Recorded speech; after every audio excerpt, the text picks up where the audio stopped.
ਮਾਂ ਦੇ ਬੱਚਿਓ ਚੁੱਪ ਕਰ ਜਾਓ, ਤੁਸੀਂ ਬਗਾਰਤ ਹੈਗੇ ਜੇ। ਤੁਸੀਂ ਪਤਾ ਕੀ, ਤੁਸੀਂ ਪਤਾ ਕੌਣ ਜੇ? ਤੁਸੀਂ ਮੁਲਕ ਦਾ ਗੱਦਾਰ ਜੇ, ਇਸਲਾਮ ਦਾ ਗੱਦਾਰ ਜੇ, ਤੁਸੀਂ ਹਰ ਚੀਜ਼ ਦਾ ਗੱਦਾਰ ਜੇ। ਤੁਸੀਂ ਆਪਣਾ ਇੱਕ ਭਗਵਾਨ ਲੱਭਿਆ, ਭਗਵਾਨ ਲਾਹਨਤ ਤੁਹਾਡੇ ਤੇ। ਉਹ ਤੁਸੀਂ ਮਸਜਿਦ ਨਬੀ ਦੇ ਗੱਦਾਰ ਜੇ। ਤੁਸੀਂ ਮਸਜਿਦ ਨਬੀ ਜਾ ਕੇ ਗੱਲ ਸੁਣੋ, ਗੁਸਤਾਖੀ ਕੀਤੀ। ਗੱਲ ਸੁਣੋ, ਤੁਸੀਂ ਕਿਉਂ ਸਿਰ ਖਪਾਉਂਦੇ ਜੇ? ਇਹਨਾਂ ਨੇ ਕੋਈ ਬਾਜ਼ ਆ ਜਾਣਾ। ਇਹਨਾਂ ਨੇ ਅਗਰ ਬਾਜ਼ ਨਹੀਂ ਹੈ ਜਾਣਾ ਤੇ ਮੈਂ ਇਹਨਾਂ ਨੂੰ ਰੋਲਾ ਪਾਉਣ ਤੋਂ ਕਿਹੜਾ ਬਾਜ਼ ਆਣਾ ਹੈ? ਇਹ ਜਿਹੜੇ ਕੰਮ ਕਰਦੇ ਪਏ ਇਹਨਾਂ ਦਾ ਇਹ ਅੰਦਰੂਨੀ ਹਮਲੇ ਕਰ ਰਹੇ ਨੇ। ਇਹਨਾਂ ਤੇ ਅਗਰ ਬੰਦੋਬਸਤ ਦਾ ਕੋਈ ਨਹੀਂ ਬੋਲੋਗੇ ਇੱਥੇ ਚੜ੍ਹਦੇ ਆਉਣਗੇ।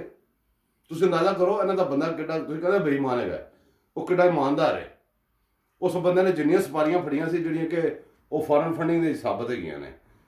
ਜਿਹੜੇ ਬੰਦੇ ਕੋਲ ਜਿਹੜੀ ਸਪਾਰੀ ਫੜ ਕੇ ਸਾਰੀਆਂ ਪੂਰੀਆਂ ਕਰ ਰਿਹਾ। ਕਸ਼ਮੀਰ ਵੀ ਦੇ ਦਿੱਤਾ, ਉਧਰੋਂ ਮਸਜਿਦ ਨਬਵੀ ਤੇ ਜਾ ਕੇ ਨੇ ਜਿਹੜਾ ਹਮਲਾ ਕੀਤਾ ਉਹ ਕੋਈ ਮੁਸਲਮਾਨ ਕਦੀ ਮਾਫ ਨਹੀਂ ਕਰ ਸਕਦਾ। 100 ਸਾਲ ਹੀ ਹੋਰ ਲੱਗੇ ਰਹਿਣਾ ਇਹ ਕਾਦੀ ਨੇ ਅੰਦਰ ਵੜ ਕੇ ਆਪਣੇ ਜਿਹੜਾ ਪੱਕੀਆਂ ਕਰਨ।